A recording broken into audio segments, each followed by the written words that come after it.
tahan natin. Sino yan? Sino yan? Ano naman yan? Sino yung kupal na yan? May connection to kay Gutesa. Alam ka? Di umano. Si Chucky? Hindi. Sino? Si Mike. Mike ano? Mike. Defensor! Defensor. Kala natin si Mike Cervera, no? Hindi, nalos balde siya. Babanggitin mo kagad yan. Mike Cervera. Ito ba yung Mike na taga Iloilo? Biglang natakot si Sir Mike. Taga Quezon. Ito ba yung taga Quezon? Dating congressman? Tumakbo mayor na talo ni Belmonte. Ni Belmonte? Oo. Yung tawag dito, ano to? Bibig. Ito ano to? Labi. O di yung labi na may muka. Yun.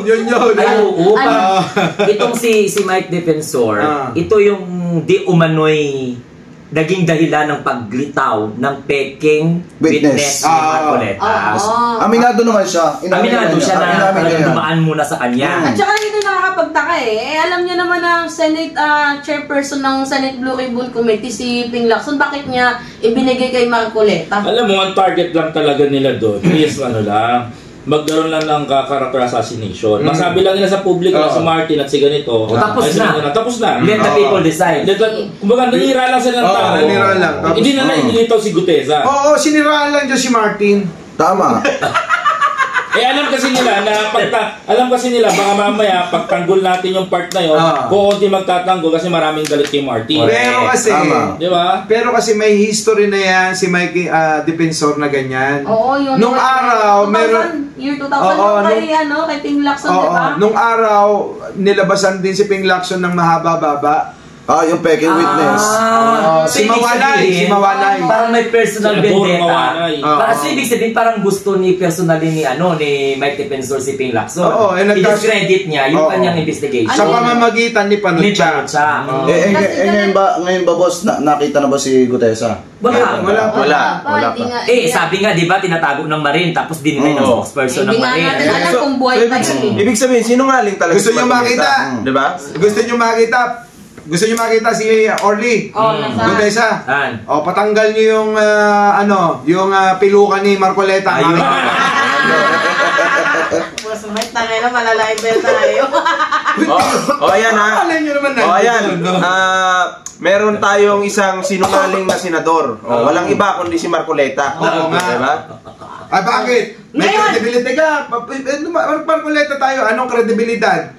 Dinaya yung salin. Ay sabi, ang salin niya 52 million. Pero ang ginastos sa campaign, nasa 112. Ang paliwanag kasi yung mga donor ko ayaw na pasabi yung pangalan. Kundi ba naman to? Sinungaling talaga. Di ba may sose? Parang si Jesus ko Di ba sinabi niya sa kanyang gastos yun? Di ba bawal yun? Bawal din yun. Na hindi mo sinabi. I-declare mo sa sose yun hirap na nga ho yung Panucha na magpaliwanag.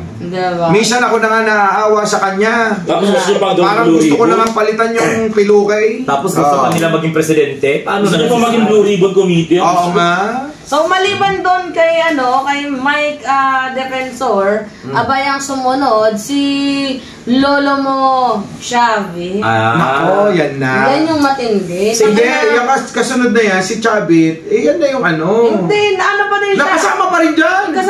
Masipag. Doble ka siya. Masipag. Destabilizer na nga. Doble kayo. Tsaka kalataan nyo naman pag naglalabas ng video si Chavit. Hindi may hinahabol si Manong. Talagang naka-script may script talaga. Naka-script talaga. Ano yung hinahabol ni Manong? May hinahabol si Manong. Ano? Baka mamaya yung negosyo mawala. Kaya nga.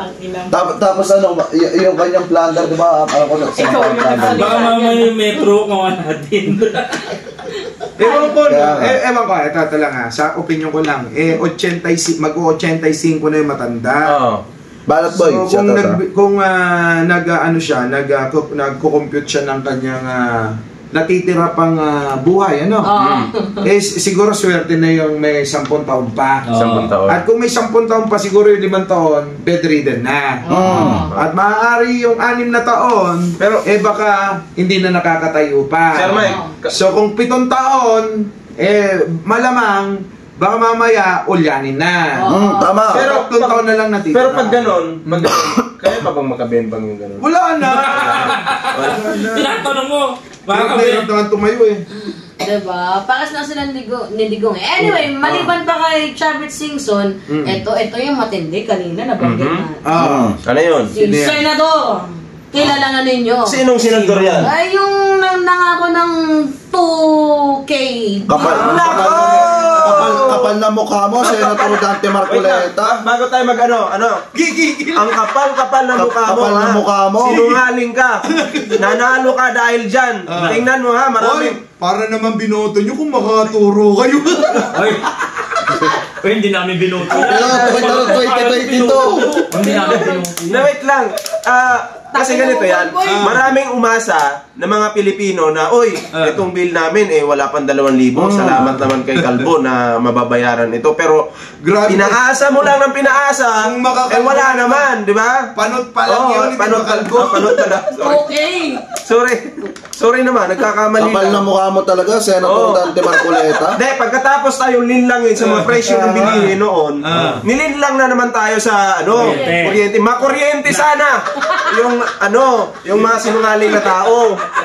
Di ba? At saka part ito ha. Alam mo, Senator Dante Marcoleta. Ito, hindi po ito libelos ha. Disclaimer lamang po. Alam mo, Senator Dante Marcoleta, para hindi ka nasasabihang makapal po ang pagmumukha ninyo. Makapal naman talaga. Bago nyo pakialaman ng Senate Blue Ribbon Committee, bago mo asam-asamin yan, tuparin mo muna yung pangako mo. 2,000 pesos, libre kuryente pa ba? Hindi matutupad yun. Tanungin mo kung bakit Paano matutupad yun eh? Balak ng taplasin pa sa kunin sa budget ng taong bayan. Kaya nga. Di ba naman anak-anak kalahati pusang ng iringin, di ba? Huwag mong gamitin yung BAT. Ang pinag-uusapan dito, kung paano mo pabababayan yung presyo ng kuryente. Libre. Eto ba? Akin na. Kapal na mukha nito. Nagalit na Uy, mga minamahal. Uy, ano pa naman yan? Hindi libelous yan, boy. Hindi libelous Eto, yan. sige. Quiet na guys. Maliban kayo Dante Marcoleta. Hindi, Marcoleta muna. Marcoleta muna. Ang gigigil pa kami dyan. Hindi pa nga nakapag-comment yung iba, Ito pa, isa pa. At saka, Bigyan mo. Ikaw na. Isa pa. At saka, ito ha, Senator Dante Marcoleta, payo ko lamang po sa inyo, ilabas nyo na si Gutesa bago pa kayo madawit dyan. Dawit na nga. Wala na. Huwag ka muna maingay, hinihilot Wait lang, ka natin. sasabihin ako. Alam mo, Marcoleta, hindi ka safe. Hindi ka talaga safe pagka nakakita siya buko talaga. Alam mo ba't hindi magiging safe si Marcoleta? Hindi, joke lang, charot lang. Charot. Alam nyo bakit? Naglabas siya sa Senado ng isang sinasabi niyang witness na hindi naman credible at na hindi naman reliable. Sapagkat yung ispirma pa lamang ng isang abogado, dinadaya na. Tama. So ngayon, may kaso yun. Ngayon, kaya hinahabol ni Ping Lacson na palabasin si Gutesa dahil makukulong talaga si Senator Marcoleta. Naku, at saka ano tama. talaga nagsabi nun ha, Manila Regional. Hindi, nakakahiya lang. Tanong ko lang din doon. Pwede siya ma-disbar. Tanong ko lang din doon. Ang tanong ko doon, hindi ko lang alam kung may ground sa pagkatanggal ng isang senator. Pero makukulong. Oo. Ito. Nakakahiya, kakasenador mo lang, tapos makukulong ka agad. Diba? Kakapahipal mo sa Meron bang kahiyan yun? Diba? Alright, sige. Maliban kay Senator Dante Marcoleta, eto hindi ko kilala si Orlando Olamin. Kilala ninyo? Hindi ko kilala yan. Hindi ko kilala. Si alias Monk, hindi kilala. Ngayon, dito na tayo pumunta sa possible financer. Ito. Wait lang Ito ha. Sakli ko lang to. Okay, sige. Ito guys ha, pitpitin ninyo. Total, namumuho na to sa Ako ba kakapit una? news. Ako mauna. Sige. Sa tingin mo, sino yung possible financer? Binanggit na nga niyan eh. Dahu! Dahu! Dahu. Ang isang buhayang kongresista! Sino yan? Hulaan nyo, comment nyo yan. Yan ang mga Si pinanser niya. Pulong Duterte. Ang bilis mo naman, hindi pa naman pinainit. Kapal na Kasi mukha mo. sasabihin mo muna, sino yung na-issue na mahilig sa pokpok? Oo, ng bugbog. Sino sa mga subscribers natin, ano ang English ng corruption? Ano next topic na ba to? Hindi hindi na. Corruption. Hindi, ano ang English ng corruption? May mali yan. May tamang dictionary. Pulong Duterte. Tama! Pulong Duterte. Yan yung totoong English ng corruption. Maliban pa dyan kay Pulong, yung kapatid hindi nagpatinag din. Kapal na mukha nung magkapatid kayo. Si Pipi Sara Duterte. Ipe. Bigay lang ako ng komento dyan. Bigay lang ako ng komento. Alam mo, Sara Duterte, pag may baha sa isang lugar, wala ka doon. Nawawala ka. Nagpa-party-party ka, happy ka, selfie, picture, tapos maya-maya buburahin mo, di ba? Ang kapal-kapal ng pagmumukha mo, kasing kapal ng taba mo sa katawan, di ba? Alam mo, ikaw, Sara Duterte, inaasahan ka pa naman sana ng mga Pilipino na tutulong kay Pangulong Bongbong Marcos at gagabay. Pero anong ginawa mo? Nagpapasarap ka lang sa buhay, ha? Pinapasahuran ka ng taong bayan. Boy, tama Ang na, kapal ng pagmumukha mo. Manalamin ka nga. Hindi Ha? pala sila. Hindi pala Ikaw, sila. diba, Isa. pateka lang, masingit ko lang. Ang laki-laki nang hinihinging pondo sa kongreso niyan. Tapos di tumulong sa tao, yun na lang ang gagawin niya. Lugaw pa ang dadalhin. Correct. Uy, Pirma. biscuit meron naman. Lugaw, may pirma pa. Pirma muna. Yung Squid. yung pandesal, may coupon pa. Oo. Oh. 5 piraso may coupon pa. Alam nyo mga kababayan, napakasakit ng ginagawa sa inyo ni Paulo Duterte. Oh. Kapal talaga ng mukha niyan. Dapat sabihin mo sa mga Kasi- DDS yan. Ha? Sabihin mo sa mga DDS para maliwanagan. Yung kasama namin kanina, si Tita, kung nanonood ka man Tita, ang kapal ng mukha ni Paulo Duterte. Uy, kala ko sasabihin mo, ang kapal ng mukha mo. Kasi Teka lang, bibigyan ka ng pokpok, no? kasi mga kababayan na ito, alam niyo bakit ko sinasabi makapal ang mukha? Yung perang kinagamit na pampondo para i-destabilize si PBBM galing sa bulsa ninyo. Exactly. Walang yan. Ako hindi ako nananawagan ng sedisyon.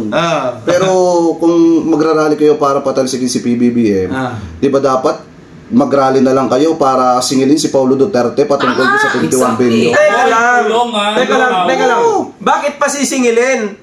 Napatayo na yung mga 7-Eleven sa Davao. Ano ka ba?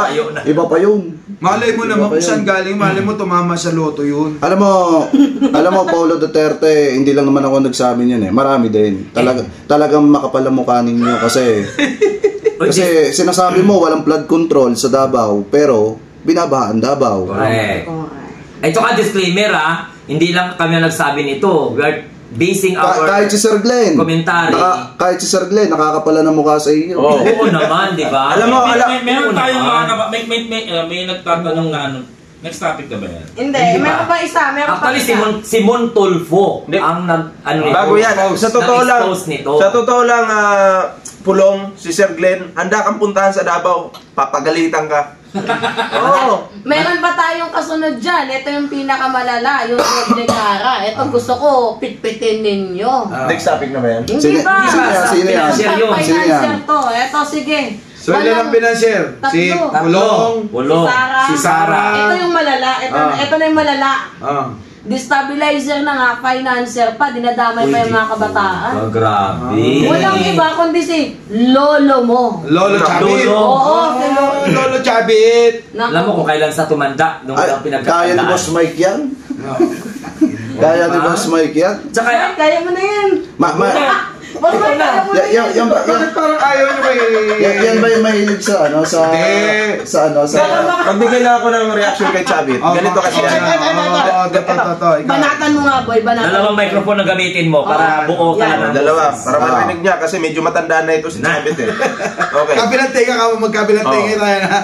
Ito hinihikayat po ni Chavit na ang mga kabataan sumama daw sa rally, di ba? Tama po ba 'yon? Halimbawa, nag-aaral yung mga bata, tapos ano ba yung uunahin nila? Yung rally na walang kwenta o yung pag-aaral nila? Di ba? Pag- Alam mo matanda ka na Chabit pero pasensya na bobo ka, Na. di ba? Oo, hindi ka nag-iisip. Ha? Dapat sa iyo Chabit. Bonboy, paano pag sinabi niya, bakit mas mayaman ako sa'yo?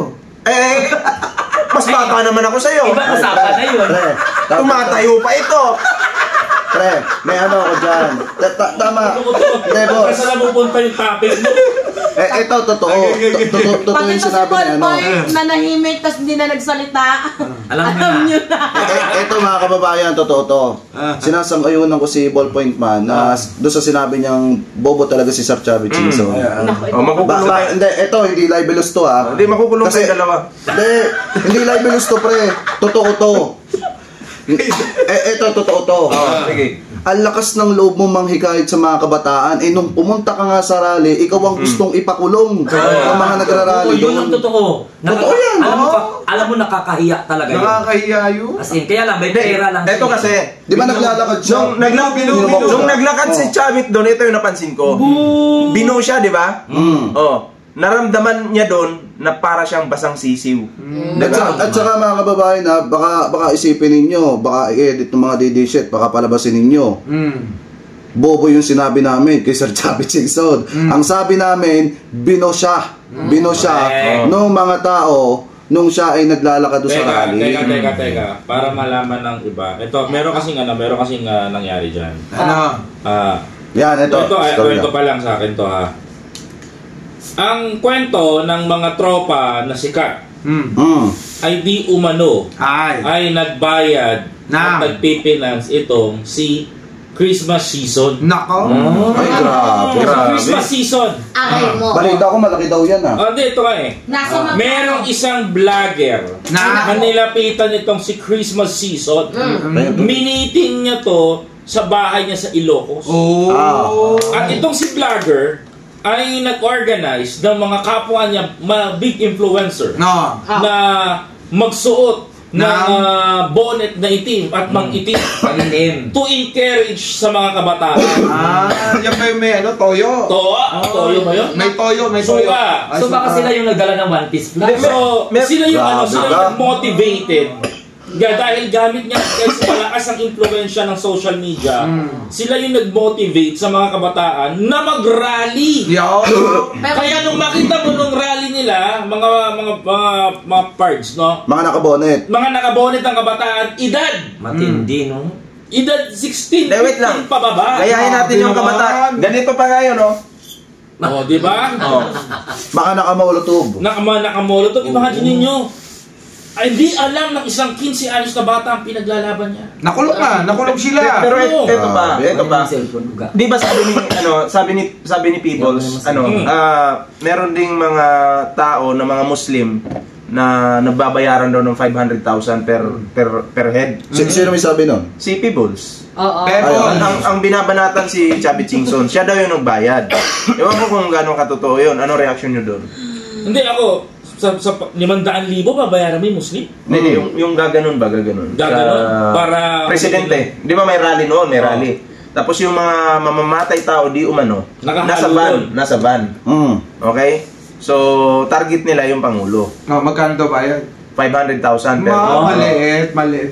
Hindi, ang balita ko naman doon mga part, parang 300 data kay Pulong per head. Iba pa yun. Tapos, after daw nagpunta sa isang meeting place, tinagpo daw nitong si Lolo, nitong si Lolo nga. Tapos Lolo Chabs. Ni Lolo Chabs, pinagbibigyan ng tigpa 500k. Bali 800. Yun. Pero para sa akin pabalik lang sa usapin na dito sa mga kabataan.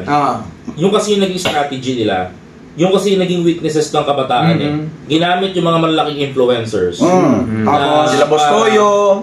Diba? Hindi ko kilala ang vlogger, sino ba yun? Sikat ba yun? Oo, yun nga eh. Sikat yun, si Toyo. Naging influencer sila. So, iniidolo sa mga kabataan. Yan yung lagi ginamit. scripted, yung content. Meron pang di ba? Meron pang rapper.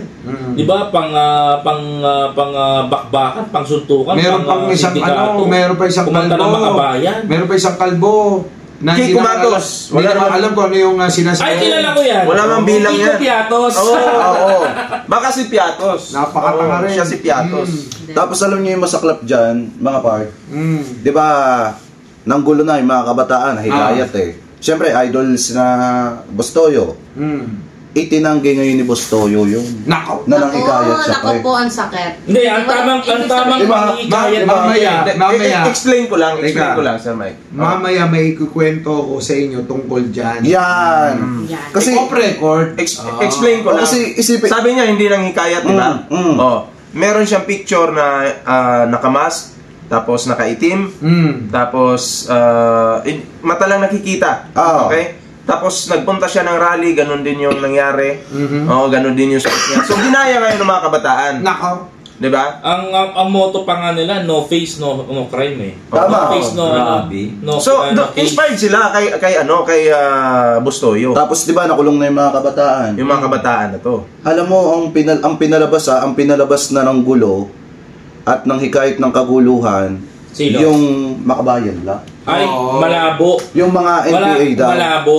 Kasi nung tinututukan ko yung Hindi. video, Ano pa raw eh. Pakawala daw ni First Lady eh. Yun! At saka daw ni Martin Romualdez. Alam niyo, sa totoo lang minsan mga kababayan na, eto, to be honest, binabatikos namin ni Boss Mike si Martin Romualdez. Pero sa ganito kasing pagkakataon, mahirap kasing paniwalaan na pakawala ni Romualdez at saka ni First Lady yun eh. Ang lumalabas kasing balita dyan, talagang pakawala daw di umano yan ni Lolo Chubbs. Oo nga. Iniutos dun sa vlogger na na iniidolo ng mga kabataan. Ay, bakit nyo binibintang kay Martin Romualdez sa Bear? Ay, Oo nga. wala naman kayo ebidensya. Sige, Puro lang kayo haka-haka. Pauwi nyo si Saldi ko. Oo. tama. Yan. Para na sa ganun, pagka kumanta si Saldi ko, yari kayo kay Takero. De, Uy, joke lang, magaling ka, Takero. Joke lang, joke lang. Magaling ka tayo. Okay, sige, next topic tayo. Ito, mga minamahal. Sino na?